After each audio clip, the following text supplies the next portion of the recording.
Ladies and gentlemen, welcome to the HCS Pro League Summer 2016 Finals.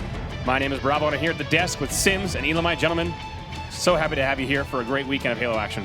It's a pleasure to be here. Once again, we did the European Finals last week. Some awesome, awesome action over there. Back in here now.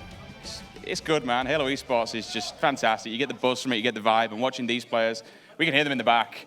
You just get a buzz and a thrill from it. I mean, this has been 7 weeks in the making now, and we're finally going to find out who is the best North American team here. Right, of course, let's actually talk about those teams that we have here, of course, because they've fought for a long, long time in this season to land where they are. You're looking at your top four here: Counter Logic Gaming, Enigma 6, Team Envious, and Cloud9. Those are your top four finalist teams that'll be playing this weekend. Now, Evil Geniuses and Allegiance placed in the middle of the pack, meaning they will be secured for fall season, but will not be eligible for finals play. And the two teams at the bottom, they're here for a very different reason. They're here to fight for their fall spots: Team Liquid and Optic Gaming. But first of all, Kyle, I want to talk about the top four we have from the North American Finals. I mean, no surprise here. We've got Counter Logic Gaming, the Halo World Champions, taking home that clean $1 million there. We've got Frosty, Royal 2, Snakebite, and of course, the most recent addition to the team, Lethal, coming over from Evil Geniuses. Then Enigma 6, arguably one of the best teams here and the only team to upset Counter Logic Gaming during the regular season: Kratos, Shooter, Hook, and Boo Boo Doo Boo. Envious, another big powerhouse team, especially with the likes of Pistola and Mikwin. And of course, you've got second place Halo World Champion L-Town, and of course a top four player as well with Rain. And then followed up by the recent addition to Cloud9, we've got commonly Ninja, Victory X, and none other than Penguin. All right, we're going to be watching every single match from those teams this weekend. That match is actually those matches are going to be kicking off shortly. But Sim, let's also talk about the relegation teams here, because we have quite another tournament here as well. Yeah, we got the games going on in the background. Of course, Team Liquid, Denoxide, Eco, Spartan, and Stella. The Green Wall themselves, Optic Gaming, Ace, APG, Maniac, Straight Sick, and then we move across to Denial, Cloud, Falcated, Gabriel, and Rami, currently a gentleman who's making himself known in the North American scene. And then finally, we have Elevate, Brainstorm, Nemesis, Randa, and VTech. Of course, four talented rosters there, all four of them gunning for those fall Pro League spots. But while we're talking about relegation, let's go ahead and take a look at the relegation bracket to see exactly how this is going down. Now, Team Liquid facing off against Elevate in that round number 1 currently underway, and then also Optic Gaming facing off against Denial Esports as well. But also finals bracket we got to talk about, because right here is where you're going to see the champion crowned from the summer season. CLG versus Cloud9. That's going to be our round 1 match, gentlemen. That'll be the first one on the stage. I mean, at the end of the day, CLG are not number 1 for a reason. These guys are absolute tanks of people, and honestly, Cloud9 have got an uphill battle, but they're definitely confident. And I've spoke to a couple of the players, and Ninja, he is always the most positive man that we ever meet over here in the NA. He thinks they can take him down.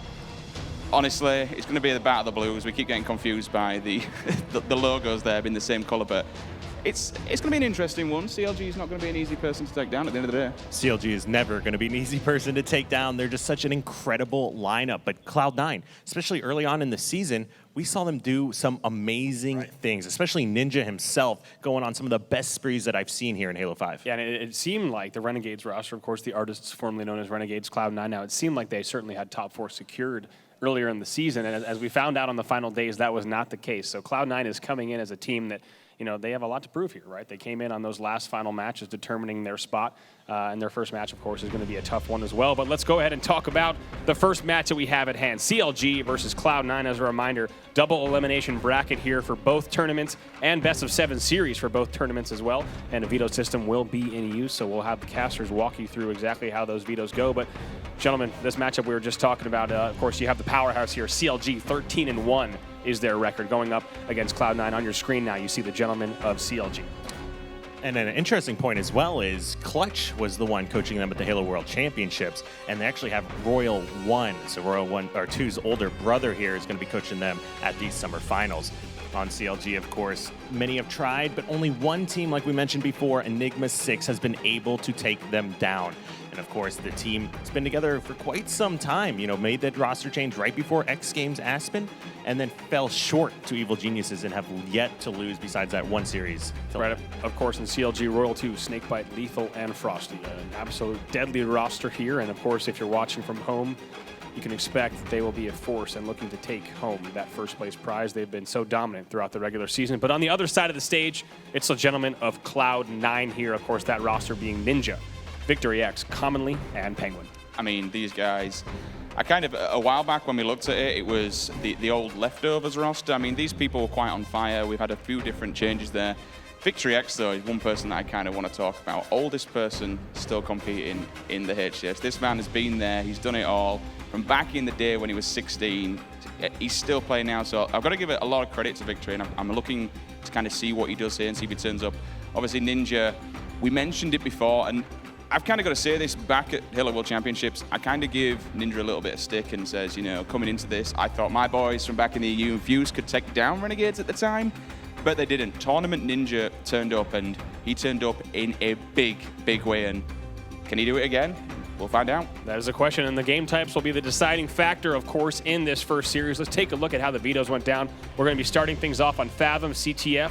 You can expect a fast-paced match there. Things might slow down a bit as we head towards the Rig Slayer, though. That'll be our game 2, and the Rig will be played once again for Strongholds. That's game number 3, and Truth CTF. Now, if you're, of course, a betting fan, you might say that CLG could take this in 4, but if C9 is able to steal a few games, we'll see Eden Slayer, Empire Stronghold, and potentially even Regret Slayer. So, gentlemen, as we come out of this, Sims, anything of note there from the vetoes and how this series looks? I think the first thing that I have to mention is, and we always kind of say this, we've seen reverse sweeps in the past, but hitting that game number 1 against the team is so important to kind of get a bit of a steamroll going against them.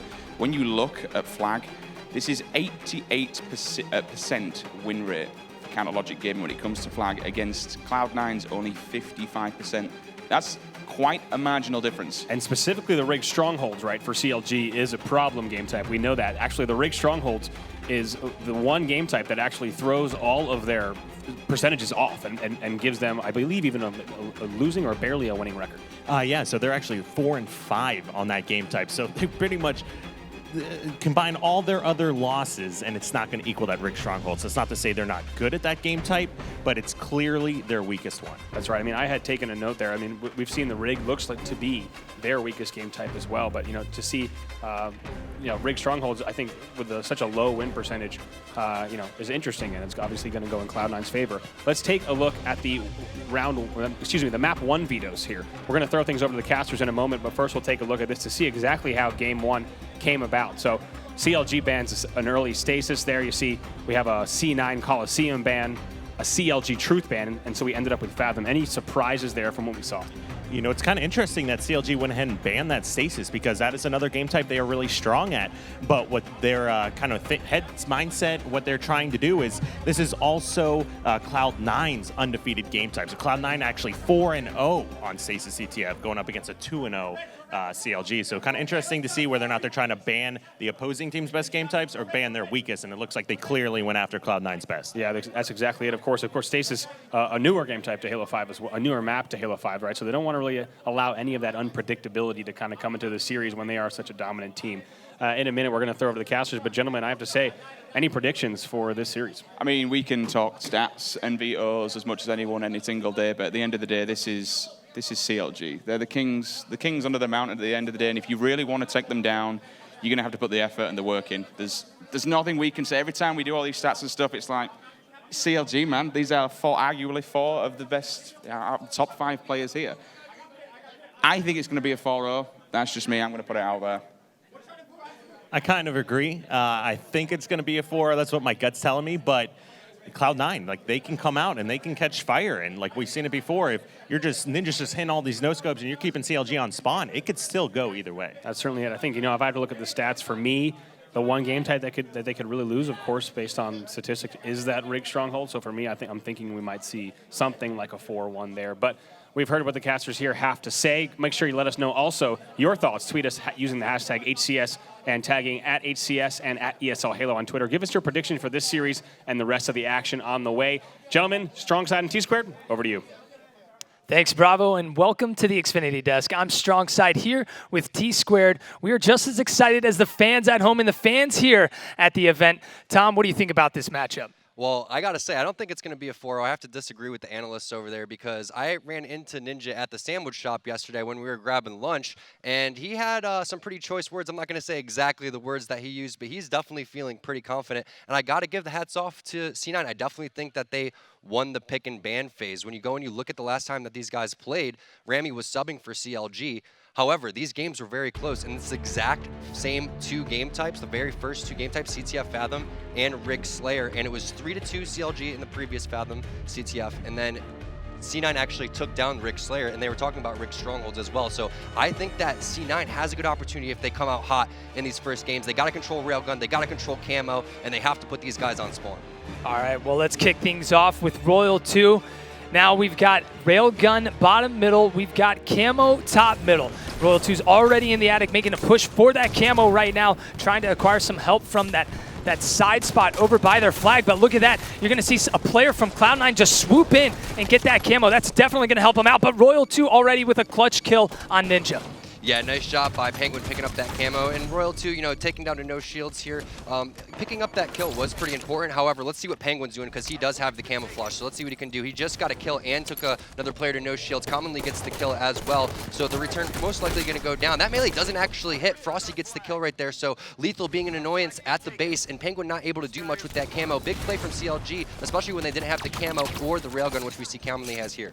All right, Commonly now trying to make some moves with the railgun, though. Neither team able to get a flag moving. We've seen in the past, teams have been able to get a flag out within that first minute. And normally CLG is just on top of their CTFs. But we're seeing Cloud9 really put up a good fight here at the beginning of this match. Already a minute into the game, we've got Commonly still just controlling the center part of the map, trying to go for that sneaky jump. Almost falls off the map. He actually does fall off the map, so not a clutch play right there by Commonly. Let's move back to Penguin. He's making a push back over into his base, trying to defend this flag, but he is going to have a teammate take that player down, but he will fall as well. And this is what CLG really specializes in. They don't have map control, but yet they kill the priority targets and get into your base at the same time, so it's really hard to play defense here. C9 doing a nice job picking up some kills, which means it's going to be pretty hard for CLG. But taking a look at the way that Commonly was playing with that railgun, that was just really impressive. He used all the ammo in the first minute, so that's a good sign. They do have the camo time as well. Not sure if CLG is going to have that,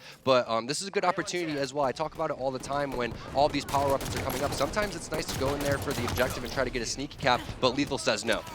All right, we are going to have camo coming up in less than 15 seconds. Railgun is up as well. You're going to see a player from Cloud9 bottom middle get taken down. That's 2 down for C9. This is CLG's chance to make a push up to that 50-yard line to get into the base. If they can get that camo as well. Lethal with a nice flank over to top middle. Camo's up now.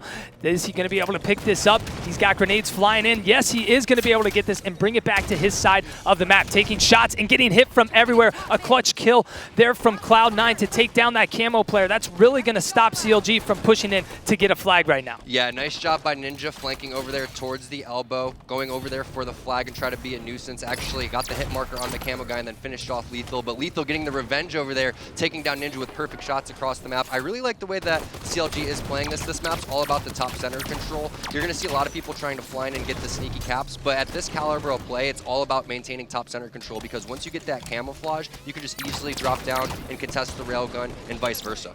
Definitely. Well, let's actually move over to Ninja right now. Ninja only has 2 kills right now, so definitely not putting in the slays like he normally does for his team, but he is going to take down Lethal, trying to go for the double, but he does fall. Neither team still able to move into this base. Both teams are just playing great defense and just picking up those kills right at that 50-yard line, not allowing anyone to make a move. Let's now move back over to Lethal as he's making a push, trying to stay alive into the base, and once again, he will fall to a player on Cloud9.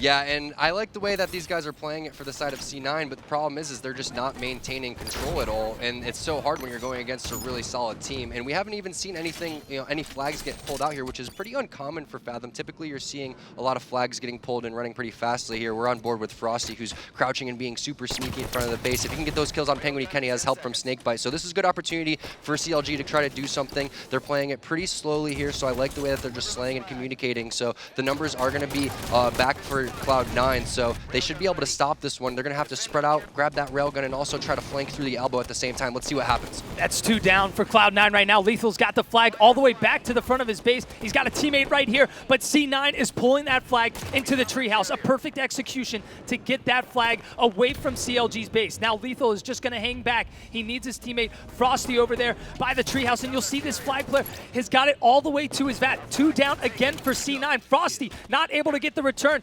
Lethal still with the flag, pushing up, being aggressive. That's 3 down for C9. CLG trying to get this flag, and they get no, they did not get the return. He fell short, and that flag will still be picked up by C9. I like how C9 has put that flag out in the front of their base. And by putting it in the front of their base, they're leaving it so exposed, making it so hard for the guys on CLG to get that return.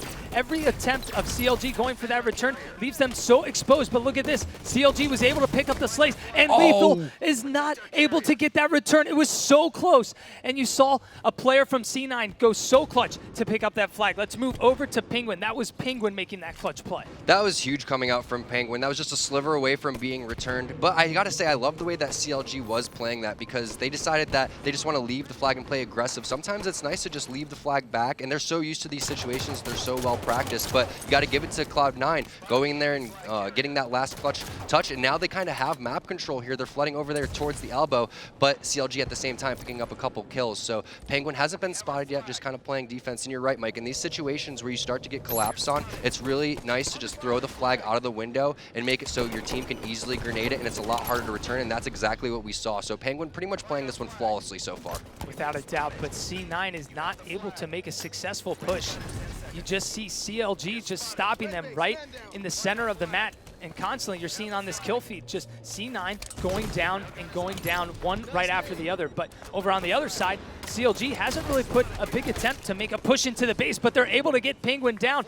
The flag is down in the window right now. You've got Frosty back at CLG's base trying to get this flag capped. And Penguin, he's not going to be able to make it back. They get the return, but Penguin with a big kill and stops Frosty. The flag is sitting down at the front of their base. Commonly is able to get a touch. He's moving that flag out. He's going into the treehouse. What looked to be like a flag cap for CLG was not. Penguin got a very clutch kill at the last second, stopping Frosty right in the window. And we're talking about how C9, possibly getting 4-0'd here. That's not going to be the case. Look how well they're playing this. They're just coming up clutch right at the last second. People talk about being a game of inches.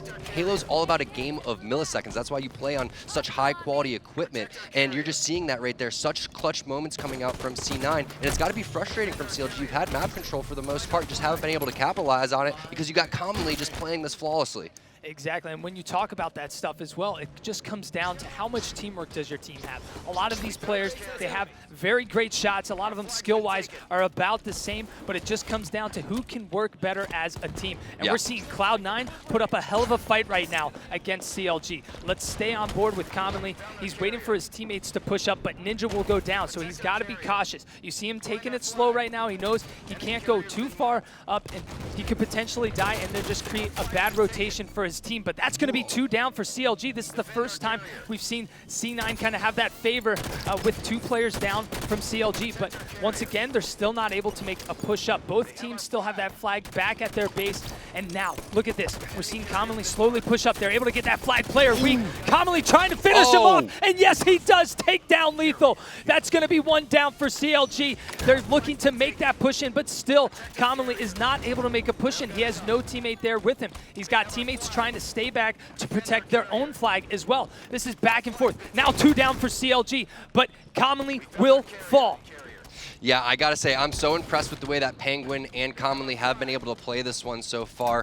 They're playing pretty well, and you know that Commonly was on a fast for a really long time, for a couple weeks, and that's when we saw Cloud9, formerly Renegades, kind of struggling here. Now that he's back, eating food, feeling healthy. Penguin was also sick for a long time, so these guys were dealing with some sicknesses here, as Royal 2 was at the same time. So, when they come to these tournaments feeling the best. And something that we haven't talked about, Mike, is the fact that we are on LAN here, and you can screen watch, and the communication and having these coaches here in person is completely different. So CLG obviously looking so strong online all the time, always being a huge presence sitting at their home. But now that we're here, sometimes things are a little bit different. The food situation, you're kind of not used to sleeping in a different type of bed, staying at a hotel. So if you're not comfortable with those type of situations, or possibly having the coach there behind you, something could potentially happen. And that's why C9's putting up such a good fight in conjunction with them playing so well. Exactly. I mean, so many factors come into place. Obviously, we've heard many times it takes some teams a little bit to kind of kickstart that engine, a few games to get things going. But we're still just seeing a complete standstill right now. We're less than 3 minutes left in the game. If we hit that clock, if that clock hits 0, 3 minutes of overtime will be added to the time limit. So let's actually jump on over to observer mode right now. You're going to see the outlines of players on the other team. Of course, these players in-game cannot see these, but this will give us some better insight on to possibly a push we're going to see out of C9 or a push we're going to see out of CLG. Yeah, I wouldn't doubt if Lethal got aggressive again with this flag. He's been playing pretty passive, sitting back, probably because C9's been able to get some decent map control here. But you see, Lethal has kind of been the guy that's sitting there with the flag playing defense. I wonder if that's something that CLG has talked about, where they say, hey, Lethal, we want you to be the guy with the flag guy, because a lot of people think that this isn't the least important job and that they want to be the guy going for the return. But I got to say, having a really solid flag player just makes you that much more confident when you're going in and pushing. So like to see the way that Lethal's been playing this one. I do think that he is going to get aggressive here soon, though, because we're 1 minute and 44 seconds away from overtime, and we've had such a long flag standoff, Mike. Yeah, I mean, well, it comes down to patience, too. We may not even see Lethal make a push. He may just try and play it patient, and then hopefully that C9 will make a mistake. But look at this. CLG, they're going for the return. Snakebite, though, he's going to sneak away. Let's move over to him, and he's going to run this all the way over to the opposite vat. Look at this, completely away. I mean, what a play. Snakebite is just the savior for his team right now. We've seen that from a number of different players. However, he is the last guy alive, and he did drop the flag, so the enemy team, C9, is going to be aware that he's there, especially with that hit marker. So this is a pretty big advantage for C9 here. Let's see if CLG can counter it. Big kill from Penguin. He's got the railgun. All right, we've got Lethal making a push up right now. You'll see him getting into this fight. Top middle, can he finish it? No, he cannot. Commonly's going to decline him of that, but Commonly now with the camo. And we do have a flag cap, folks.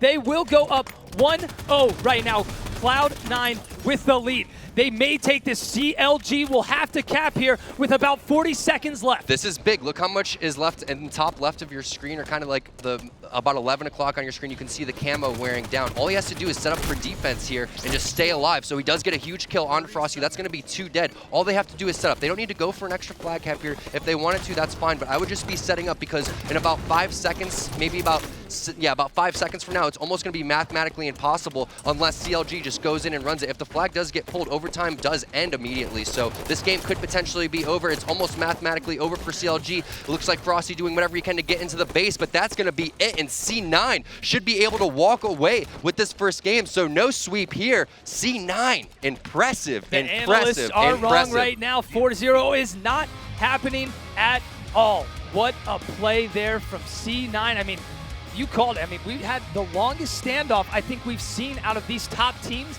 throughout the entire Pro League season as well. Crazy. These guys definitely showed up to play. Let's take a look at these stats here in just a moment. But, I mean, let's see, 26 kills from Commonly. Yeah.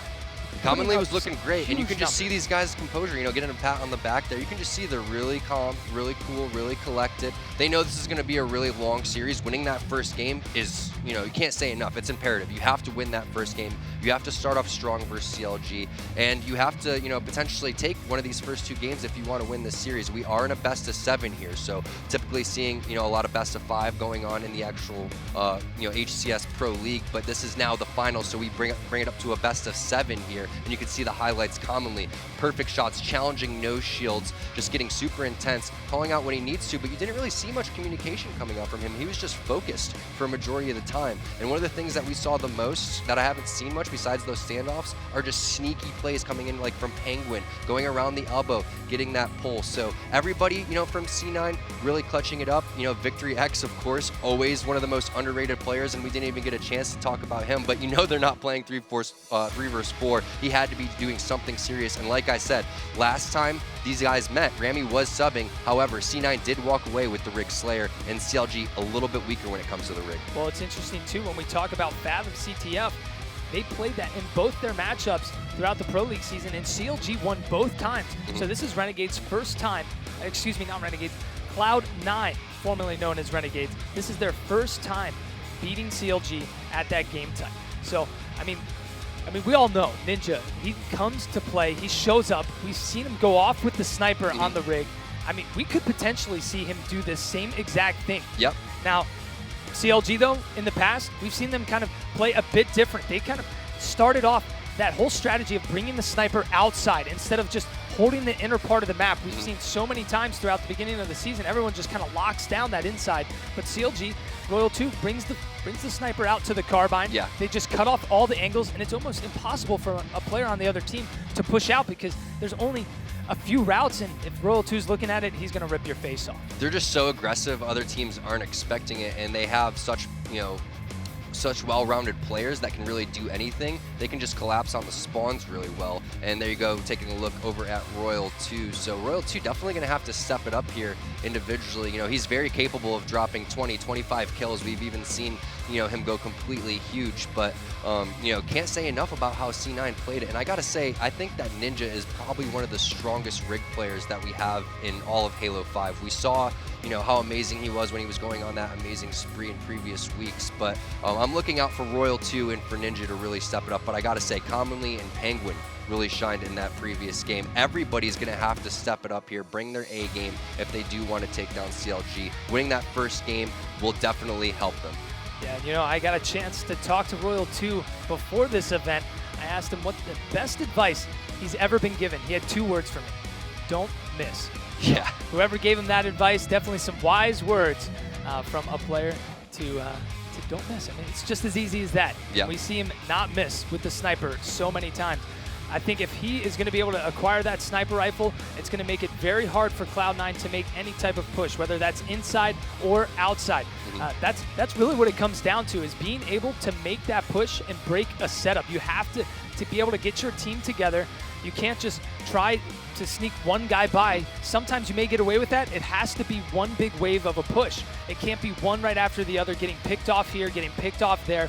You've got to have a coordination, a wolf pack push, all at the same time to regain control. Yeah, and with that being said, I'm really curious to see if this one's ever going to slow down because so much is on the line here. Typically, we see, a lot of fast-paced games. If anyone really slows down games the most, I would say E6 out of these 4 teams that are here in the Pro League. But C9, they're very aggressive. CLG, very aggressive. This just could be completely back and forth. Obviously, even though they do want to play aggressive with the sniper and try to rotate the spawns, typically the red team does have the advantage because you get that kind of nice line over towards the camo. You can potentially blow the sniper back, and you can kind of get really good control. So curious to see what the beginning strats are going to be here for C9. Again, I got to give hats off to whoever was involved, probably the entire team, for the veto selection. I think they won this whole phase when it comes to selecting the map, and I don't know if switching over to Royal 1 for coaching over Clutch, not paying off so far in the first game. Let's see what he can do to rally these guys. You had a national championship coach. Clutch, one of the best Halo 3 players. Very, very good leader, very strong presence. It's nice having your brother behind you as well. We've seen that as well with Ace and Elamite as well. So here we go. We're getting into the Slayer on the rig. 50 kills win. Classic Halo here. We're looking at the battle rifle area camo in that spot, as well as the scatter shots down in the basement. So you're definitely going to be seeing someone go for that scatter shot and try to nade down the camo. Typically, you want to send 2 people going on a camo hunting mission. So, all right, well, these players are underway. Royal 2 already with the sniper in a prime position right now. I mean, yeah, not surprising at all to see him already pretty much in one of the best positions with the best weapon. So. But 2 kills going over to C9. So now it's a little awkward situation. Victory X coming in there with the scatter shot. So let's take a look at Victory X for the first time so far. Didn't end up picking up that sniper rifle. That one's going to go over to Ninja. Someone's caught here in the back. Nice no-scope coming out from Ninja. Has another player in front of him. That's going to be Frosty. He needs help coming from Victory as fast as possible. There goes the help a little bit late. So nice job from Victory X, but just a little bit too slow on that. 6-3 though. Cloud9 with the weapons. Let's see what CLG is going to do. They're going to charge out immediately and try to break this setup. There you see those players trying to get that sniper out of there, but a player was able to acquire that. Let's move over to Ninja. He's got the sniper once again. It's 7-4. He's getting the body shot with that sniper. Penguin there to clean him up. That's 2 kills for Penguin, getting the double kill. Ninja now in the spot where we were just talking about, having the sniper outside by the carbine. Looking to pick up a shot, not able to connect here. He's by himself, doesn't have any help from his teammate, but he's staying alive. I really like how he's just making that player have to push all the way out. That's a no-scope on Frosty from Ninja, taking him down. Ninja just staying alive. One of the most important things you could do in Halo. Look at this. Ninja, the Bud Light All-Star, going absolutely huge. I thought he was going to be old Ninja. You know, we team with Ninja. He typically would just go for all of those no-scopes. The fact that he stayed alive and just crouched on the corner there, communicating to his teammates, and they just came and helped them, and now he can just pick off the players that are spawning in the BR side. I don't think we've ever seen CLG on the ropes like this. C9 playing amazing so far. Ninja even knows where the spawns are coming here, so they could potentially spawn over there by the plasma caster area. Let's see what happens.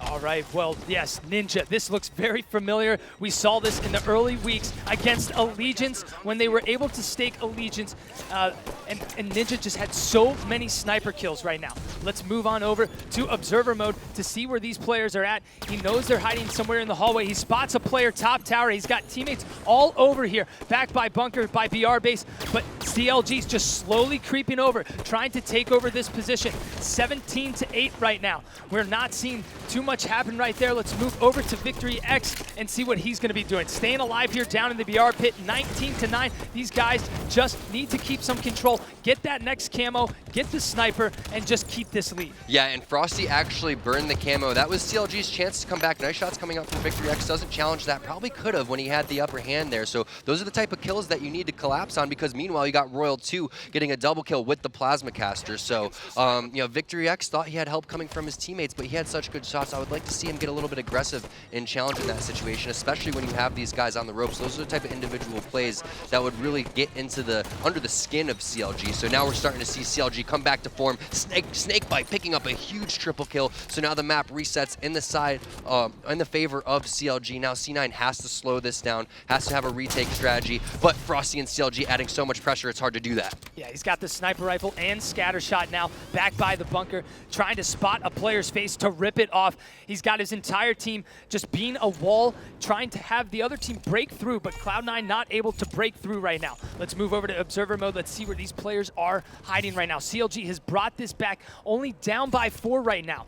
What looked to be C9's game is definitely not their game anymore. CLG has different plans, and now look at this. Cloud9 has completely slowed things down. Yeah, this is the right move. They are not trying to make a push. They are waiting for CLG to overextend, to get out of position, and they're not giving Frosty any sight. This is the right move to get a snipe. Yeah, this is the right move. Camo comes up in 15 seconds. You also have the plasma caster, which they elect to grenade back. So smart play. Frosty was baiting that. So let's see what happens if they're able to use that plasma caster to potentially get the camo. This is going to be a really big push here. I think whoever gets this actual camo and gets this push is going to probably win the game. There's going to see maybe one more scenario like this. So whoever goes huge here, whoever clutches it, is definitely going to have a huge advantage.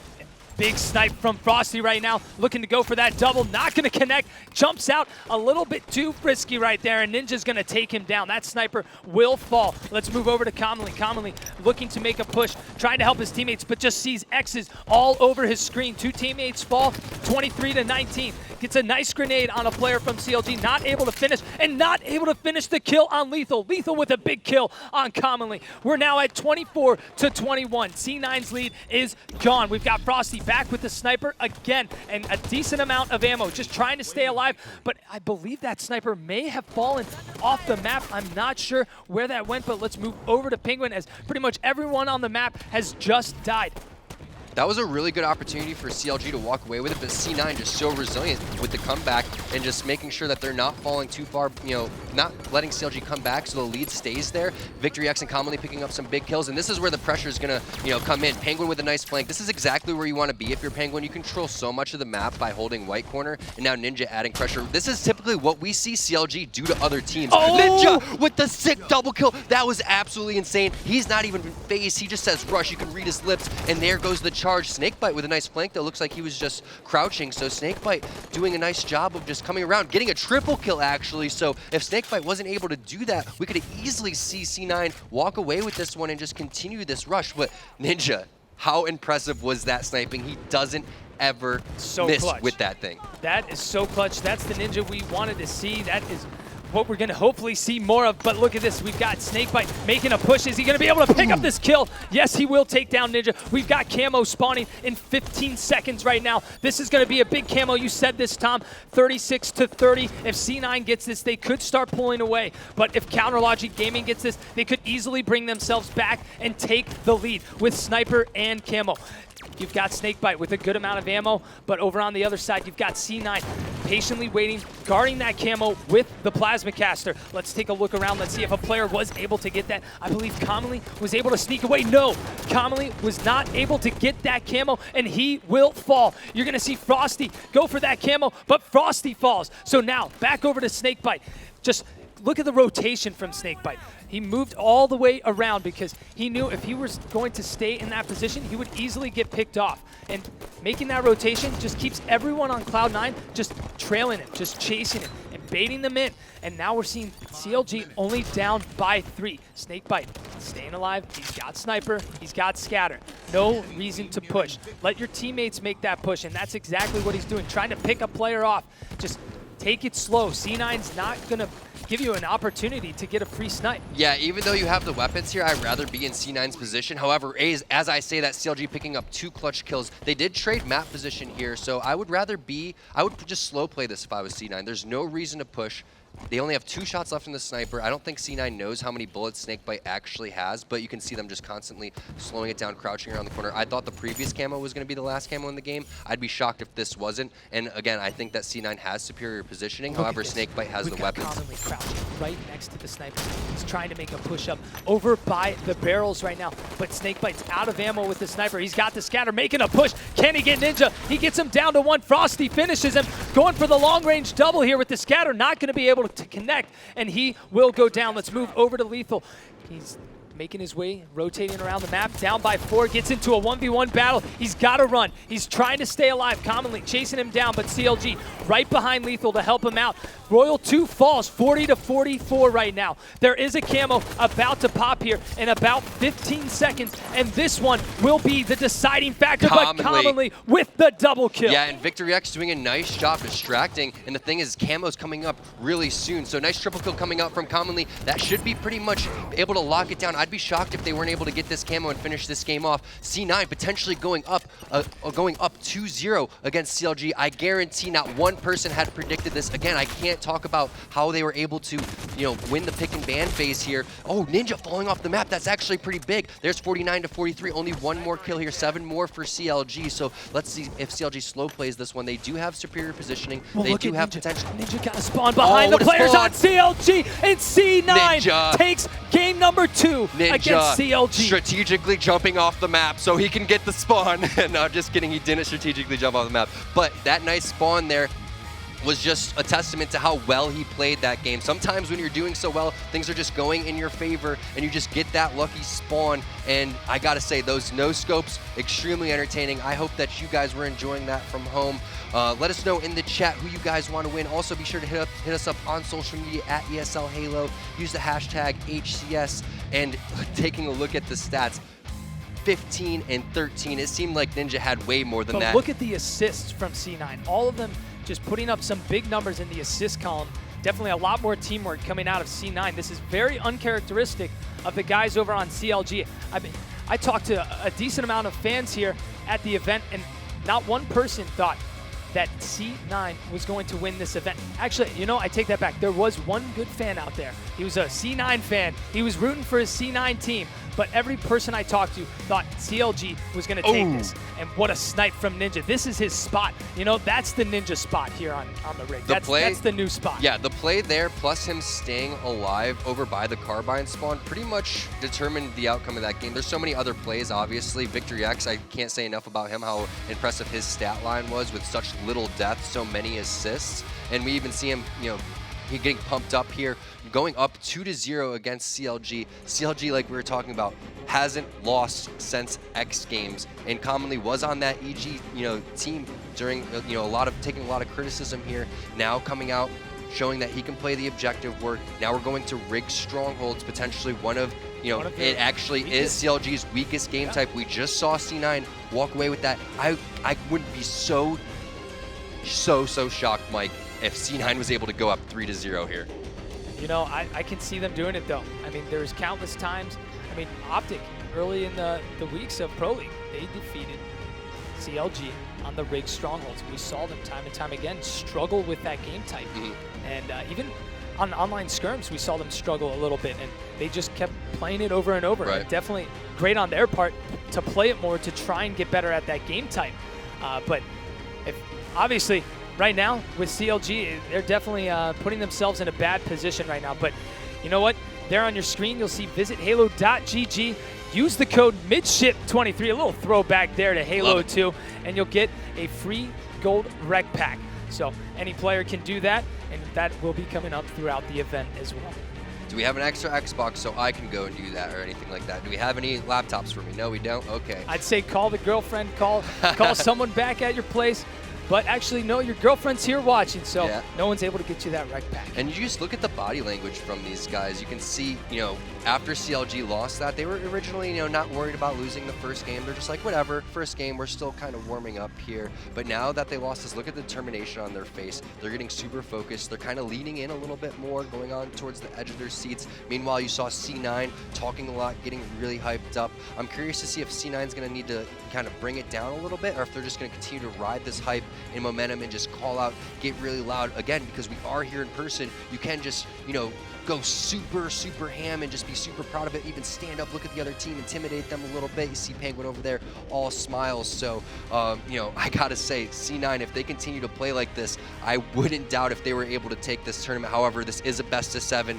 You have to win 4 games here. They are up 2-0. And we're playing Strongholds on the rig. Let's kick things off with Ninja. In Strongholds, you have to at least be capturing 2 Strongholds to gain points, and it's going to be first to 100. We've got Royal 2 with the Railgun, making a push over towards the basement. A quick push, sneaking up behind Ninja. He's going to take down Ninja, who had the scatter shot. He's got help from Lethal as well. So this is great on CLG's part. They've got Railgun, they've got scatter shot as well. I believe Camo does go in the hands of Penguin, though. So Penguin is going to be able to get that for his team, and that will help them make that push back over to the base. But we always talk about how important Nest is to control. It's potentially the most important stronghold to control on this map. It's really hard to take over because you got a lot of sight lines from everywhere outside, and then places all over in Whitehall as well. So it's such an easy place to grenade as well. So I love the way that Penguin was able to rotate. We see just Royal 2 sitting here trying to stay alive with the weapons, doing the best that he can. However, they aren't getting any points. So that play from Penguin actually countered what Royal 2 is currently doing. Now Royal 2 realizes that the opportunity presented himself, but Ninja with the perfect, shutting down the railgun scatter shot. That kill was pretty big. So let's see if they're able to just hold this setup here. And it looks like they're going to trade Nest for the basement. So this is the ideal setup in this game type. I know a lot of people in the U like to have that Nest in BR, but I still think that having Nest and basement is the prime setup to have here. And I think that we're going to see a lot of teams continue to try to do that. Always wanting to cap it with additional teammates so it goes twice as fast. And that's what we see coming out from Penguin and from Ninja. And it looks like someone is caught over here from CLG on the Carbine area, but he's actually doing a great job of staying alive while the rest of his teammates are picking up kills. Now Ninja in a little bit awkward situation because he's the last guy alive, going to spawn the rest of his teammates over at the BR, and I'm sure CLG is going to collapse. That's exactly what they're doing. Well, that's a big kill from Ninja as he falls on Royal 2 right there. He's going to have his teammates spawn up around the map. Let's move over to Penguin as he's helping his teammate to get this basement control, and they're going to get that, kind of do a little bit of a switcheroo, but in that process, they did lose Nest as well.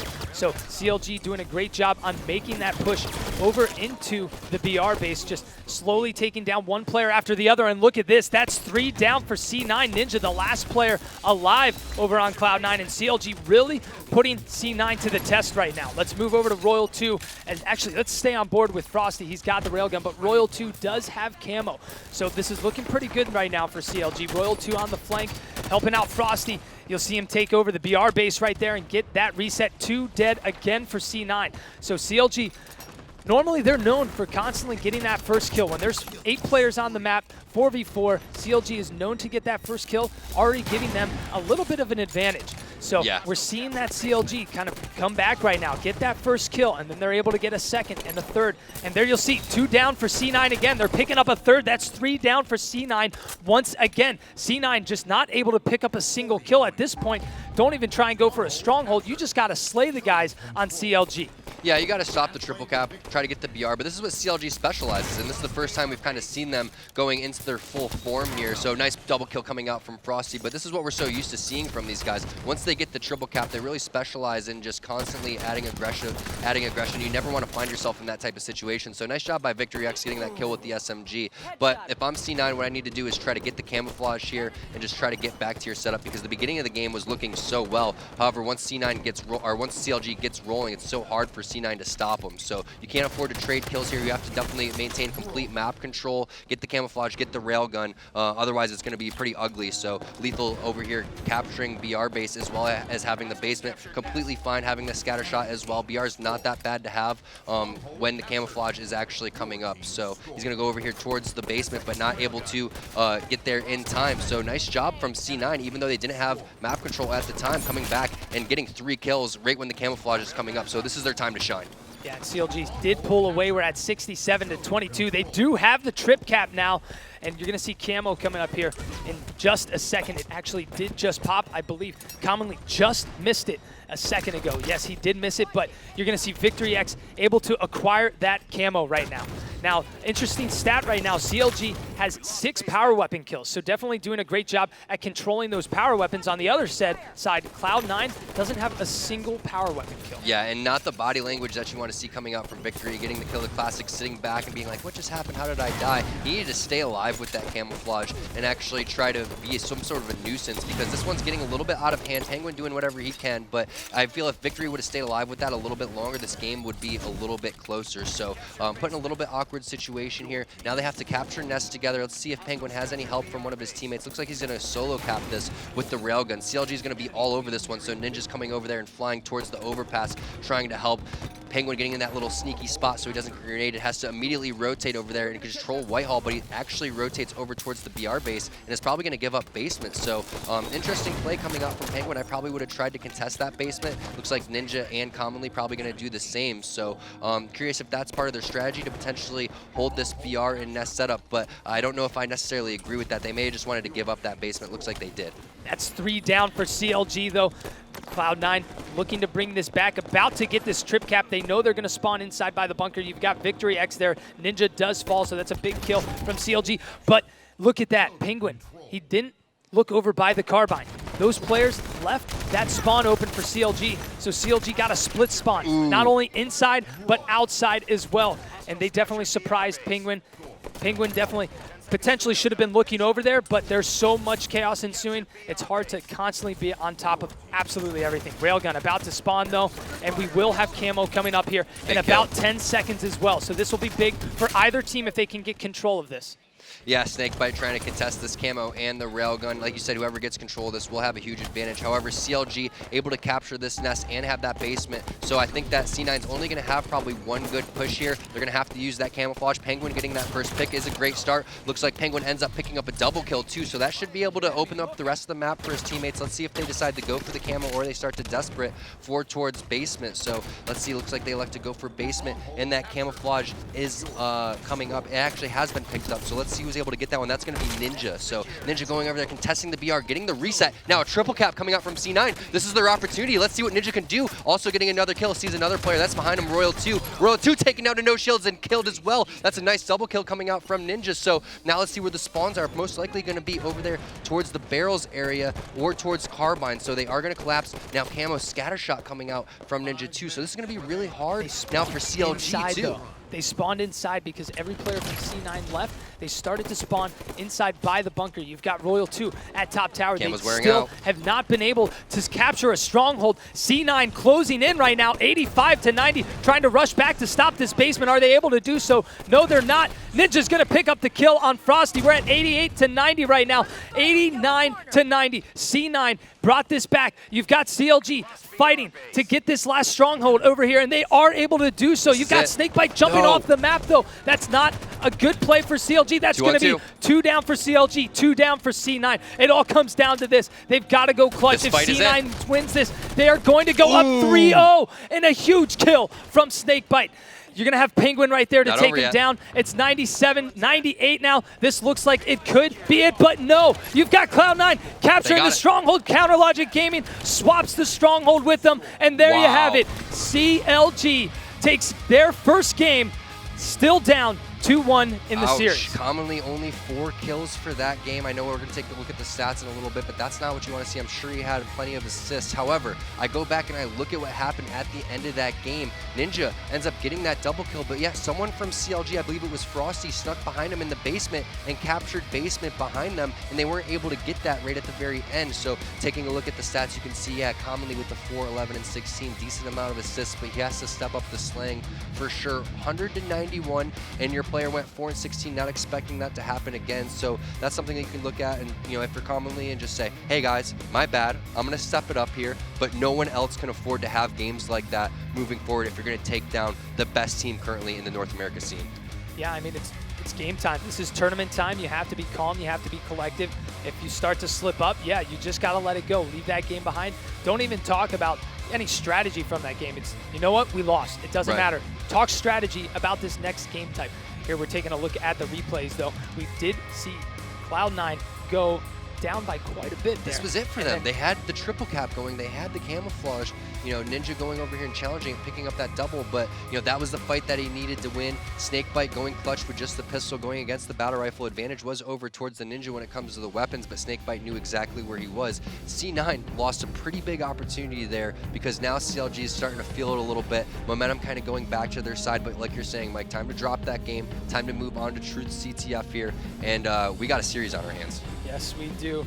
And these players, or these teams, have played CTF Truth in the past during the Pro League season, and CLG actually ended up winning that one 3-0. But honestly, at this point, it almost doesn't matter what happened in the past after seeing Game 1 and Game 2 kind of unfold. But I got to touch on that one thing that happened with Penguin. Penguin was watching over by Camo, kind of watching the wall a little bit, and they left that carbine spawn open while he was trying to capture basement. I feel like if he was able to potentially throw a nade over there, or at least have some sight lines on there.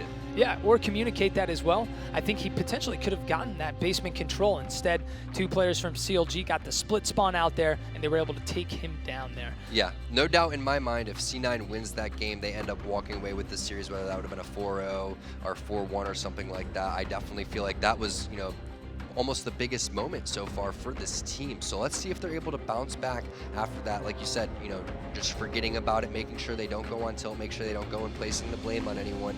But you can see CLG over there giggling, smiling. They know that they just stole a game away from Cloud9. I can't imagine what it's like when you have 90 points and then the other team has 70 and counting, and you're facing a triple cap going against the camo. If you walk away with that win, I know that you have the lead, but if you walk away with that win, you definitely have to feel lucky. There you just saw Victory X on your screen. Now that's Penguin on the right. You've got commonly to his right, Ninja, and then Victory X on that far back part of your screen right there. But Victory X, the oldest player in our league right now after Ogre 2 retired. So he is he's still hanging in there. Yep. He's staying strong, and he is definitely not finished. And Victory X, he's always just been that all-around player, and he's never had any problems on any team. You know you're going to get good game out of him every single time. You know he's just going to show up. You don't have to worry about any of the other stuff happening on the side. He puts everything to the side. It's all about winning. All the other stuff, it does not matter once it comes down to game time. Yeah, a lot of people talk about, passing the torch and things like that, and it feels great to see Ogre 2 going along, and, I guess it's not necessarily a torch because we are getting a little bit older, maybe passing the cane or passing the walker with the tennis balls over there at the bottom, but, Victory X still hanging in there after all these years. First played against this guy in 2005, still after 11 years of competing, one of the most underrated players. So I want to see what he has to do in the beginning of this CTF Truth. All right, we are playing CTF Truth. First to 3 wins. You saw Camo there at Pink 1. We're going to jump on board with Victory X, though, as he's trying to make a push for that. Camo contesting it, and he will take down Snakebite. So big kill from him. I believe that Camo was burned. So that Camo will be not in play. But now we're going to see C9 slowly start to push up, and Pink 2, I mean, historically, Pink 2 is always the place you want to control, especially when you're playing CTF. Yeah, this map's all about control of the Pink Tower. However, you know, we see it's very common for people to try to choke spawns in the Carbine. Also, something that we haven't really discussed is the sword, too. At the same time, you know, you run the flag. If you didn't know, you run the flag a lot faster with the sword. So typically, we see a lot of these pro teams try to get the flag guy to push, or the sword guy to push in towards the flag, run it, and typically we see them running it towards the Pink side. At the same time, you still have to be aware that we saw that happen so much in that first CTF Fathom game of people sneaking around car side and just getting into your base, so commonly ends up getting pinched over there towards the Pink side. Nice job by CLG taking out this priority target. Yeah, let's actually move over to Royal 2, though. He is trying to make a play on this flag right now. He's taking it slow. Splinter nade out. Getting Nice. a few kills. There it is. That you got 2 down. Make that 3 down. And it looks like they are going to leave that spawn open over by the car side. So Pink 1 is the route to go. Royal 2 already has the flag pretty much back at his base. He's got a teammate here. That's Snakebite going in to get the ground pound cap. No, he's not. He's going to take it safe and thrust in. CLG going up 1-0 here early in the game. Now, I mean, that was a perfectly executed flag run. Yeah. You saw Royal 2 sit in the base. He wasn't just overextending and kind of forcing a flag cap. They baited C9 into the base, picked up a few kills. Once they got those kills, they started pushing that flag. So, I mean, honestly, that's a textbook play there from CLG. Well, that's what you want to do, is you want to just get into their base and be annoying, and I bet that all C9 had for the intel was, there's a guy at our base, it's Royal 2. Where in the base? There's so many levels to the base. It's such an open area, you know, so you can be hiding in so many different, or such a closed-off area, you can be hiding in so many different spots. So one of the things that's really important is, you know, getting into the base and getting the slays while you're pulling the flag, and that's exactly what we saw CLG do. And when you have such a clean cap, you also don't give up any map control, which is why they're able to just continue to run this one as well. Yeah, look at him just run it straight out the bottom, out the window to bottom middle, and he's already got it back at his base. He's up at the sneaky spot. Spotted. He's got to get his shields back before he goes in. He's going in. He's going to get the thrust, and he is not able to get it. The flag is right there. All players trying to get this right now. Lethal with camo, not able to get it. The flag is still sitting there. Victory X making a clutch play, getting the flag out all the way to Pink. What a turn of events right there. Wow, counter cap. That's going over to C9. That was the biggest play momentum-wise for C9 so far. A little bit of mishap on the flag. I still think he's going to be able to put this one in, and he is. So we heard the crowd maybe in the background gasp a little bit, everyone holding their breath if you're a Cloud9 fan, but they are able to lock this one in. And Victory X, you know, how many times has he played a map like this? This brings it back to, you know, Truth to Over, you know, the remake of the Halo 5 version, I guess you can say, of Midship. He knows, you know, in the back of his mind, thousands and thousands of hours playing this map, just continuously getting into Pink, laying down shots across the map with the Carbine. This guy's so seasoned that he's able to just step it up here and just continue to be, like, you know, again, just the most underrated player, I think, almost in Halo history. Yeah, honestly, because he never is one to be very loud about his gameplay. He's always just, he stays under the radar, and he doesn't really talk smack. He's just very to himself and just wants to win. He does a lot of things. He's been in school. He's held a job. He manages everything. And actually, I got a chance to talk to him as well. He's like, you know, some nights I'm just so tired, but I get on to practice because I know my team wants to practice and I need to practice for my team. But that's going to be 3 down. Make that 4 down for C9. You've got CLG leaving that car spawn open once again and running the classic route down to Pink 1. Let's see if any players are able to cut off that route over by the car side. And there you see CLG just cutting him off over at top car. But a player snuck by. He's able to get the touch. Not able to get this cap. Frosty falls. 2 down for C9. 1 down for CLG. They've got to pick up a few kills. Lethal gets down to 1 shot, trying to do everything he can to stay alive, and a great job at that. He's able to pick up that flag, thrust it in, and that's 2-1 now in favor of CLG. The problem is they had to give up map control for that cap, and that's something that they didn't do in the very first capture. So let's see if C9's able to capitalize on that one at the same time. So Lethal getting that kill on a Ninja is pretty big, but let's see if they're able to run this one. Victory X does have that fuel rod. Not sure if bringing it car side was the best option. There still was a player there, however, commonly over there with the support. So if he can get this pickup onto Royal 2, they should be able to get this one at least halfway because everyone's spawning on CLG. So just going to slow play this one. The slay's not going in their way. It's going to be really important for commonly. We do have a little bit of error on the graphic, though that is commonly for C9. So just doing a really good job of staying in the bubble. If you're not in Pink control, then this probably is the next best spot to go into. And, you know, I got to say that I wasn't expecting C9 to be able to get these pulls at all. They've been able to, you know, counter CLG, be the first person to spawn, get into the base, and that's typically we don't see that coming from CLG ever. They're always on top of it. They're always running clean flags in. And something that I was expecting to see CLG do is to ground pound the flag in, and Victory X picking up a triple kill, pulling that one and saying, guys, I got 3 kills. What's going on here? How come I can't run the flag? So where's everybody watching? So again, you know, Victory X playing very, very solid, able to get that flag out. They are continuing to run this one, commonly trying to stay alive, trying to keep his shield as much as possible. Gets taken out from Lethal, so a nice trade in kills there. Still, you know, a little bit of an advantage coming up from C9. They are going to be able to push this one a little bit. They do have a flank coming in from pink side for CLG. That's Snakebite getting a kill. Should be able to get this return. Alexis toss the flag out at the same time. That is the right play. You know, everyone flooding in for CLG here, getting the slays that they need, getting the return. Let's see if anyone's going to be able to pull the flag here. That was tossed out. I'm going to hop on board with Frosty and see what he's doing with the sword. So nice job from CLG getting into the base, just playing really aggressive. And this is the CLG we're typically used to seeing, just slaying. That flag was still down the entire time. That's 4 down for C9 right now. CLG can get this back to their base. And yes, you've got Snakebite right here going in for that 3rd cap. And there they have done it. We are all tied up in the series, 2-2. This is a best of 7. First to win 4 games will win the series. We saw C9 go up early 2-0 against CLG. Nobody saw that coming. Nobody predicted that. But CLG never giving up attitude. They never stop trying. Obviously, these guys, they are veterans. They, like you said, they haven't lost very many times. They lost to Enigma 6 throughout the Pro League season, but their last major event was X Games that they lost. And let's take a look at these stats here. You've got Victory X 17, but up on top, Frosty 18 and Snakebite 16, putting up some big numbers. And then also in the assist columns, 13 from Royal 2 and 12 from Snakebite. And you know, we just saw them run that textbook flag every single time. Yeah. This was the play right here. Royal 2 waits in the base, he picks up a kill, he has his teammates right there, rallies it back all the way through Pink 1, and then picks up a cap. The thing is you got to be a little bit worried if you're C9 because you did some really great things. However, you're making some mistakes at the same time, and I think that they're based on communication. We saw Victory X getting a triple kill and then running the flag towards where the last guy was alive. Someone was shooting the guy at the same time. I believe that was commonly. So just a little bit miscommunication there. And like I was saying before, in that rigged strongholds game, you look at the very end of the game, when C9 had that triple cap and wasn't able to capitalize on that and go up 3-0 in the series, now you see CLG kind of warming up, taking their true form, C9 kind of showing some cracks in their armor at the same time. Now we're going over to Eden Slayer, and this is probably one of the more snowball-y game types. I do, again, like the map selection coming out from C9 in this you know, pick and ban phase here. So I gotta say that, you know, just time to reset. Make this a best of 3 series. We won the first 2 games of the series. Let's try to do that here. Let's not think about these last 2 games, Mike. You know how important that is as a competitor. And taking a look at the game type leaderboard, you can see, you know, just how strong these guys are in the objective game types.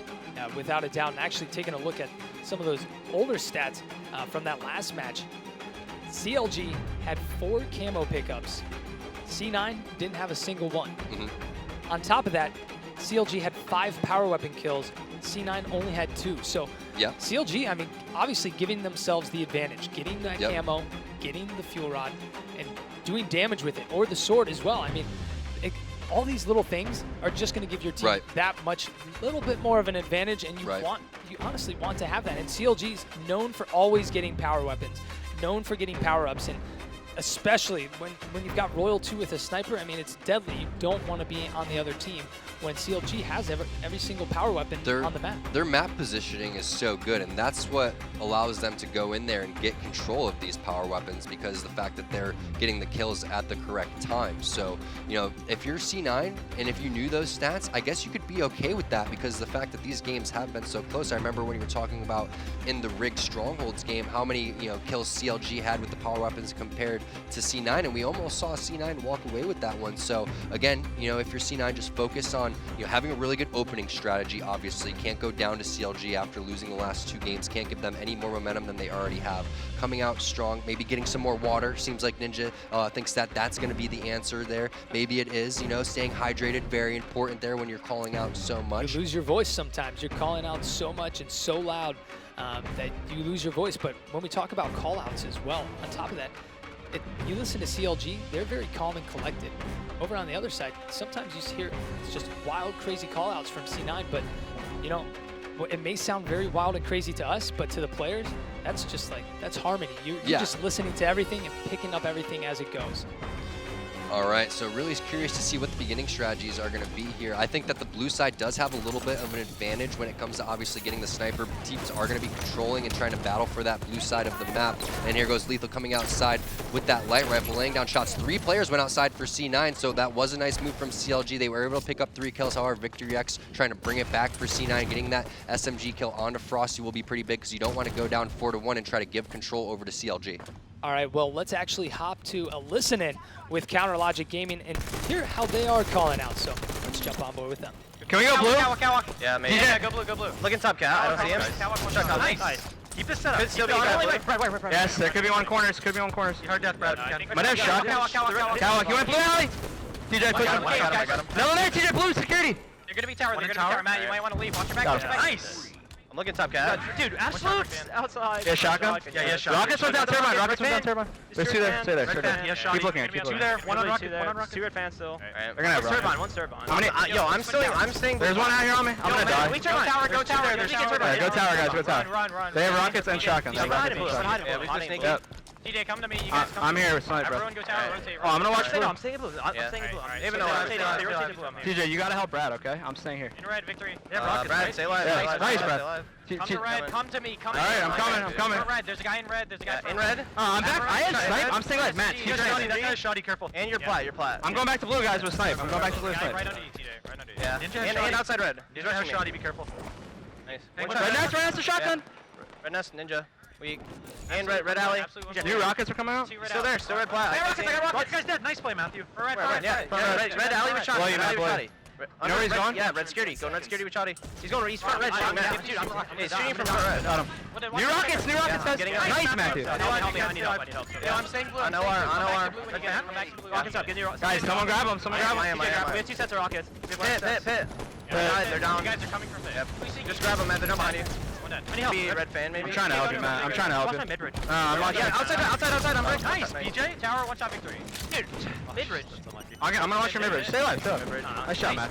Two pushing blue alley. Yeah, 2 there. He's already alley, TJ. Yeah. Can we kill this guy, alley? Yeah, one shot tower. TJ, I'm coming. I have snipe. He's blue. He's in blue. He's no shield. Nice. TJ, tower, 1 shot blue security. 1 shot blue security. You know where he's going? Go tower.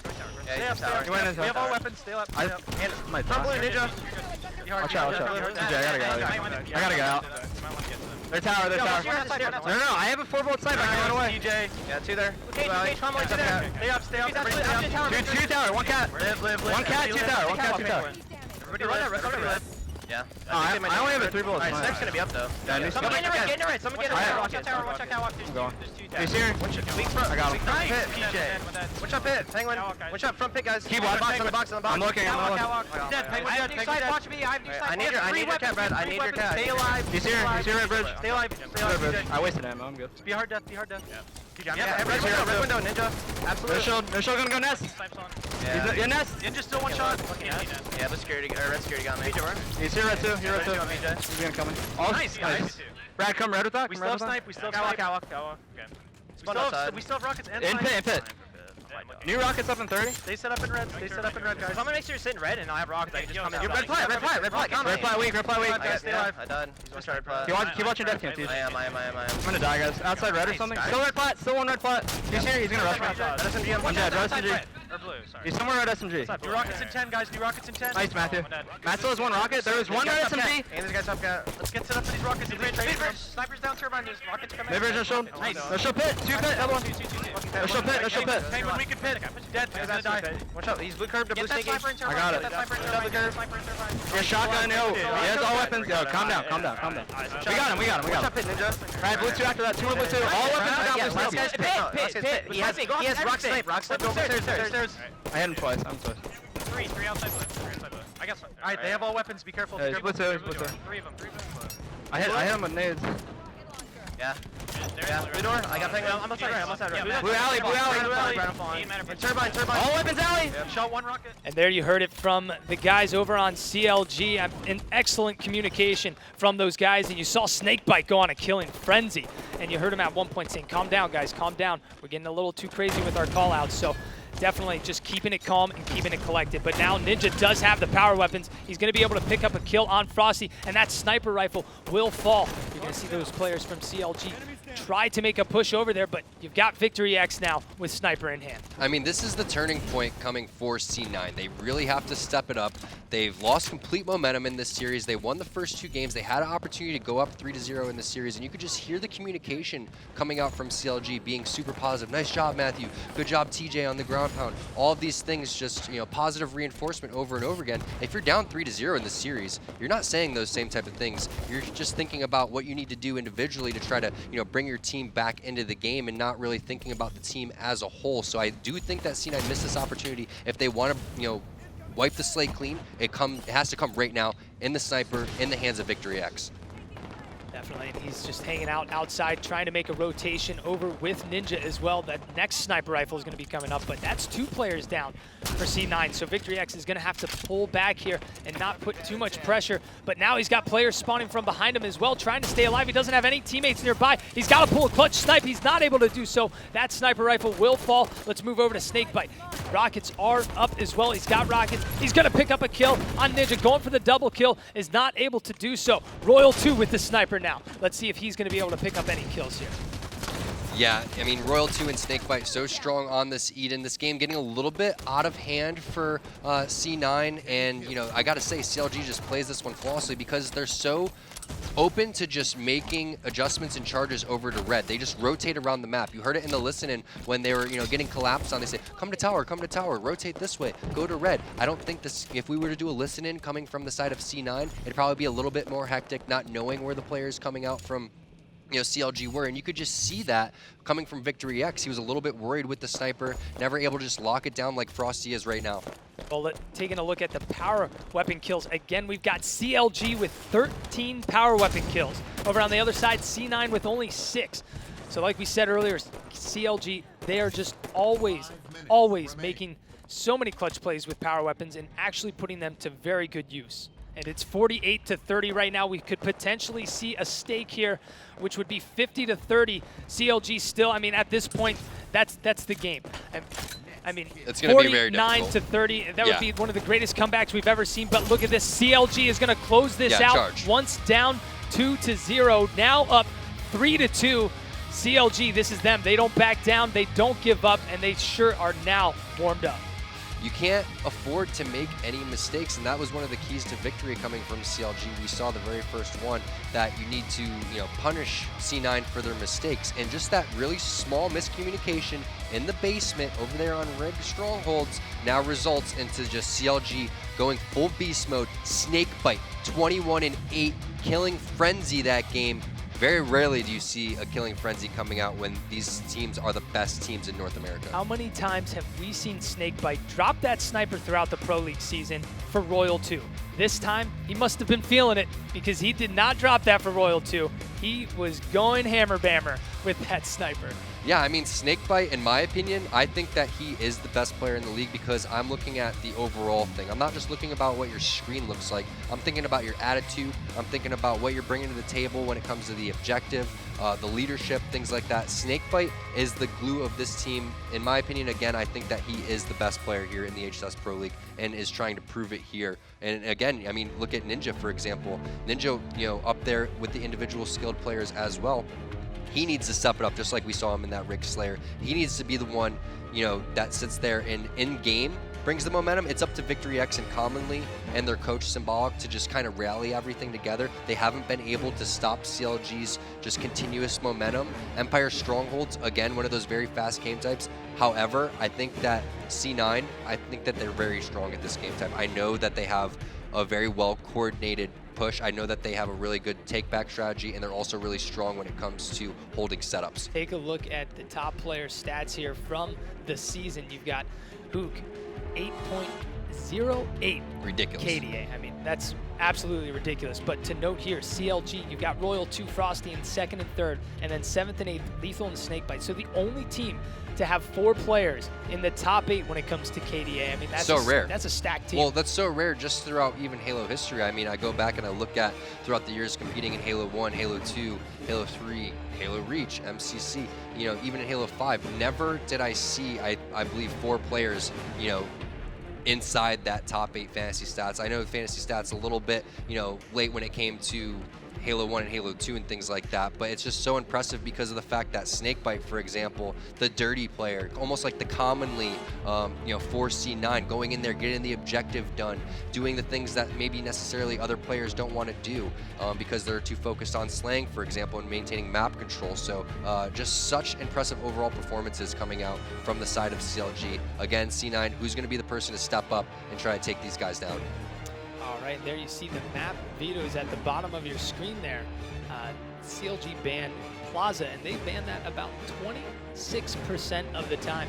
Over on Cloud9, they banned Eden about 18% of the time. Yeah, so I think that they just recognize that CLG is so strong in Eden strongholds. I mean, we saw Gooses coming out from the Nox side and from APG when they played CLG in that game type. They're very strong in that. You just played them in Eden, you just lost 50-31, so definitely feeling good, you know, moving over to Empire if you are C9. I think that the one thing that they single-handedly did the best at in this series is, again, just getting the game types that they feel that they're going to be able to win. So again, if they can win this though, it's going to go down to Game 7. Up 3-2 in the series. CLG is going with Empire Strongholds. Overshield, guys, has been moved outside, if you weren't aware, formerly in the pit. So people are going to be battling for that right to start the game. Whoever gets that is going to have a huge advantage. You got Snakebite pushing outside alongside 2 other teammates right now, trying to pick up a few kills before going for that overshield.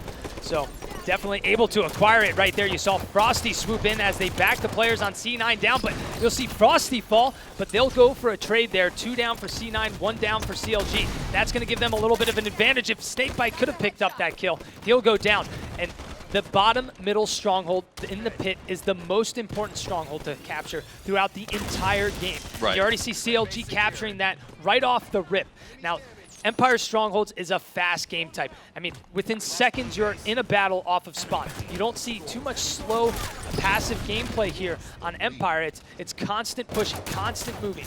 And if you're not doing that, you're going to just fall behind by quite a bit. Here we've got Frosty with the Saw, though, holding down the tower, blocking those tower spawns as they control the pit and the base over there, forcing that other team to spawn over on that other side and by the turbine. Got a player at bottom tower. Frosty making a push, goes for the finish. He's going to be able to do so. That's 2 down for C9. And look at this, Frosty. That's one thing. This is why they have such good KDAs. They do such a good job at staying alive. They make themselves the hardest kill. And you see commonly fly around the corner like that. And Frosty with some body disgrace, as Eden might say. Well, I mean, he should have been contesting the pit instead of going on that smack on the body. I'm not a big fan of that. I mean, this series isn't over. You were potentially on the verge of getting swept in this series, so he should have been charging into the pit. He did have a really deadly combination with that DMR and Saw. The Saw will be spawning pretty shortly here, so he does have the timer on that. However, Overshield coming up here, pit not in the favor of CLG, and now we're starting to see C9 potentially get the first momentum that they've seen ever since they lost that Rig Strongholds game. All right. Now with Ninja, and let's hop into a listen-in with the guys over on Cloud9 to see what their communication is like. Overshield at 47, overshield at 47. Got one, I got a fast Inside blue, lethal right now. In pit, in pit. In red. One in red, one in red. One red. One shot pit, guys. One shot pit. One in red. Overshield at 47, overshield at 47, hammy. I'm on it, dude. I got it covered. Okay. He's right, absolute red, behind the pillar, behind the pillar. Stop this week. Hammy, Bottom middle, they're gonna be in pit. Two dead. Ninja overshield. Red. Far red on me, far red. That's all you Kill him need. in 3 dead, kill him in 3 dead. One shot, nice. Do we on? Whole pit, guys, whole pit. Alright, combo. Ninja, I'm watching outside. Alright, they're gonna be Hiding blue, they're bottom gonna regroup, they're gonna regroup. Go to pit, Ninja. Outside red, guys, outside red. Weak, snake bite. Red fan, weak. I help Ninja, I help We Ninja. can We got one, that's We one. can push outside I'm blue, we can push outside going blue. blue. I'm going blue. We can push outside blue. Blue BR. Red sneaking weak. Get in red. I'm in Go blue. ahead, Get in blue. Go back to red, someone. I died. Alright, no, Ninja side, it's fine, it's fine. Red window, he's jumping in. Back, From window, he's got shots. And he's gonna be Red, red. red plat. You're gonna be I got shots for plat, can't see him, I have shots. Two of them, two red, security. Kill, it's huge. Get one kill. I'm not the red. I'm here. Top tower. Red alley in front of red. Front red to pit. Alright, Tyler, you can't die. You can't die. Bottom tower, one shot. Frosty, absolute bottom tower. One is it. Three in pit. Blue card. Blue pit. Jump on pit. Go blue. I got one. He's in blue pie. Alright, this guy front red. Front blue. Front blue weak. Front blue weak. He's in blue. Watch out from blue. Watch him. One at. Two blue bins. They're both blue bins. Amy can kill him. Blue bin. Watch out, blue. Outside blue. Watch out. Blue BR. Watch out. I made it. We get it. Outside. One outside. Top tower. Tower and turbine. Tower and Alright, just turbine. stack pit. We're fine. Top tower still. Everybody turbine. Milking. We got him. Feel it. You're getting an aim from red. Still top tower. I'm going red. No, Front blue. We're too dead. Let's go. On pit, Cam. There's two in pit. Need it, Cam. Grab the nades. Let's see it. One shot pit. No, one shot bottom tower. Front blue, one shot. Turbine weak. Two bottom tower. That's Turbine weak. 10 seconds. Stun 7. One shot turbine. He'll die. Absolute turbine lethal. Kill me, dude. Knife for line. Guys, we're in pit. Tower weak. Front blue, turn around. Double team front blue. Tower weak. Nice. Cam, don't get out. Nice. Stay alive. No, stay alive. No. I'm here. One shot. One Pit. 45. I'm here. Turbine. I died from fucking red window. Red DMR. 45 insane. It's on me, blue fan, guys. Weak. Watch out, blue fan. Absolute blue fan. They went in. Turbine one shot or something. What's up, guys? Yo, go out. I saw. Nichols on the You're tower. gonna get overshot. Can we get combo? Yeah, I have it. I need help on lethal, dude. Blue sticky, Amy. Nice. I got him. Red skinny. Stay alive. Top tower. Overshot the blue. Overshot the front blue. Non-zane, guys. He's pushing. He's out. One. Get in. Stack. Last one. Top hit. They're gonna split blue.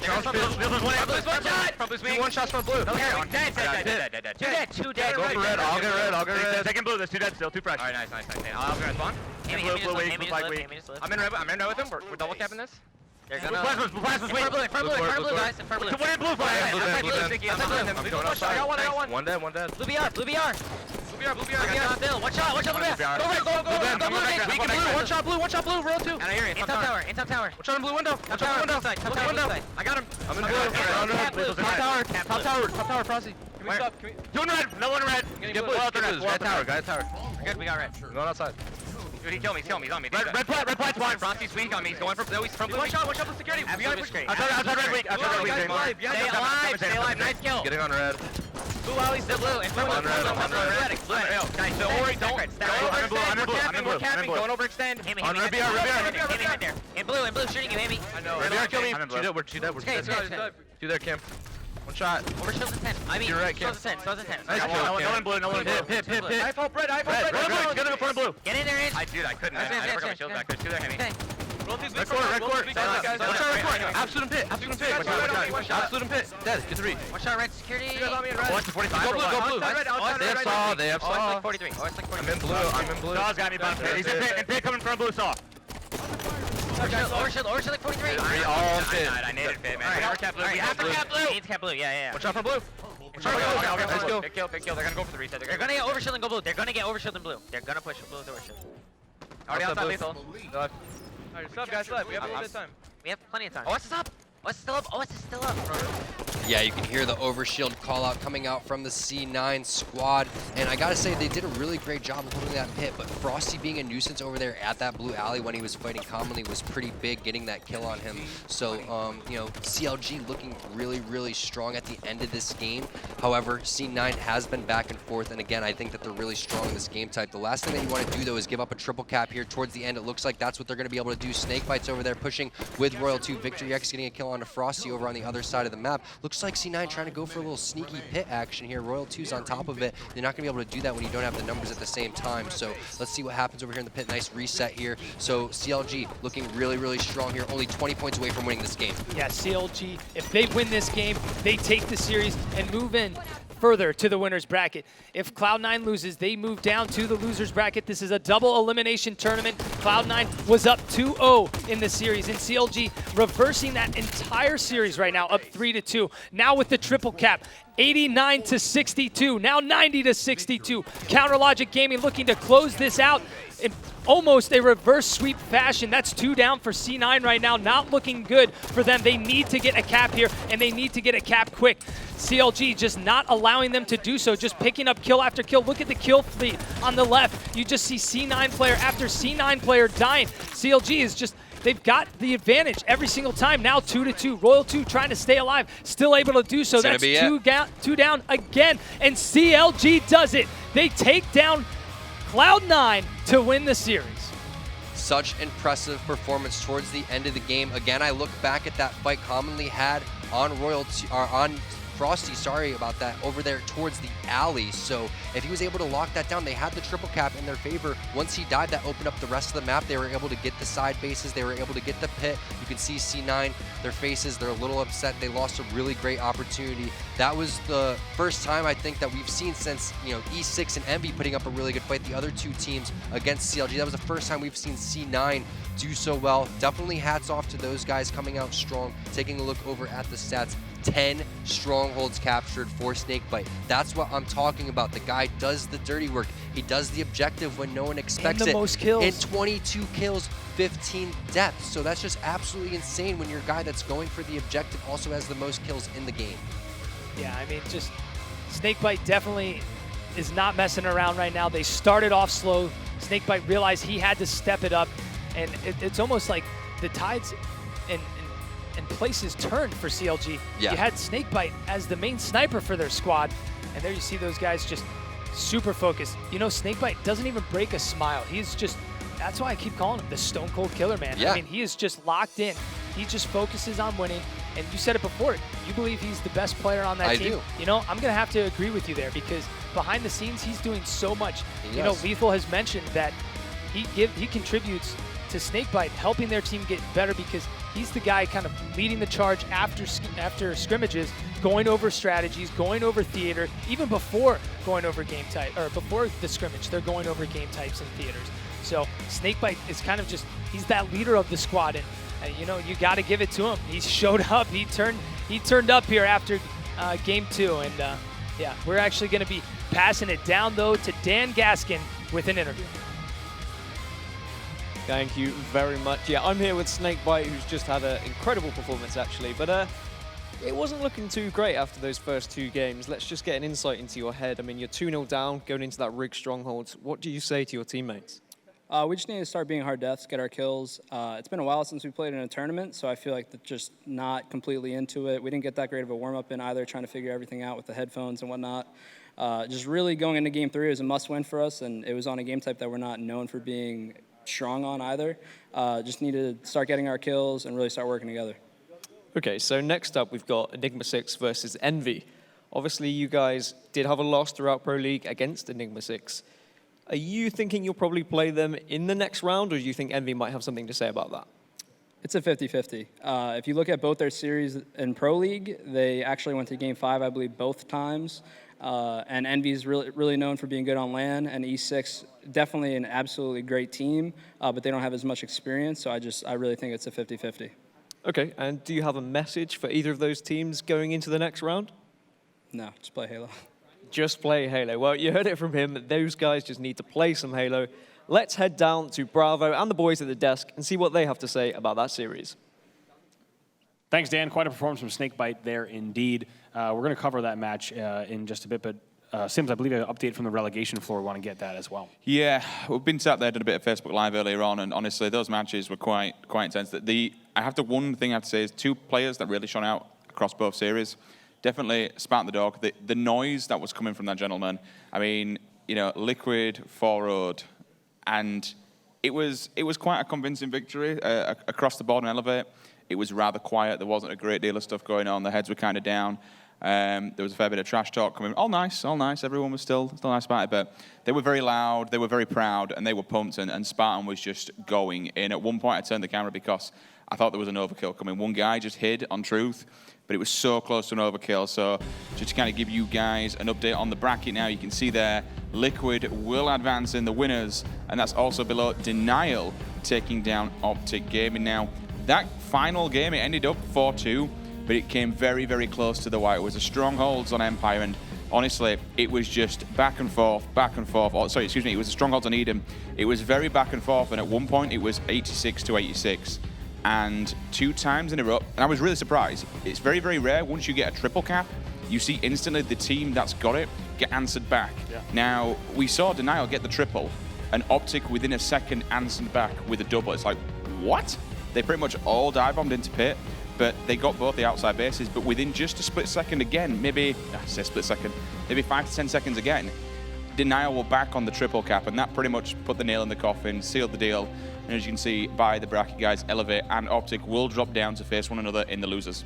Yeah, and of course, we're going to have all those matches yet in relegation coming up in just a bit. That Elevate versus Optic, of course, will be our first elimination match. That'll be do or die for those teams for the fall season. But let's talk about what we just saw here. Counter Logic Gaming advancing over Cloud9 4-2, but it wasn't the road that I think many of us expected for CLG as they were able to pull that out. Let's go ahead and take a look at some highlights.